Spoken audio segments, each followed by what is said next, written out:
Priestor Kina Hviezda v Trnave privítal 10 kandidátov na post prezidenta Slovenskej republiky.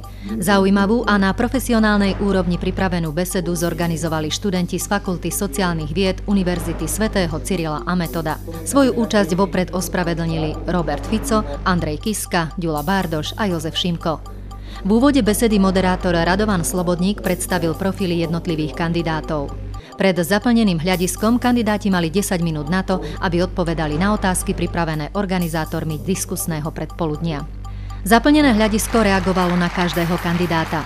Srdečný potlesk si vyslúžil občiansky kandidát Jozef Behýl, ktorý je rodákom z Trnavy.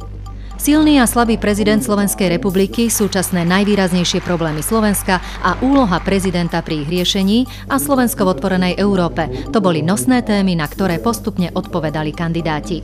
Po jej skončení priestor dostali zaujímavé študentské otázky. Jozef Behýl si vyslúžil veľký potlesk za to, že presne pomenoval súčasné problémy nielen študentov, ale aj celej našej spoločnosti.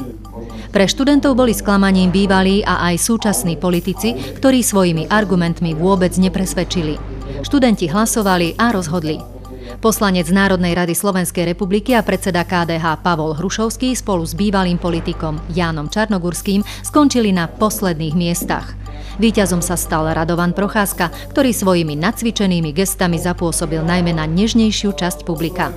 Občiansky kandidát Jozef Behýl v hlasovaní študentského pléna skončil na peknom 4. mieste, čo mu dáva aj podľa prieskumu agentúry Logard veľmi dobré vyhliadky pre postup do druhého kola.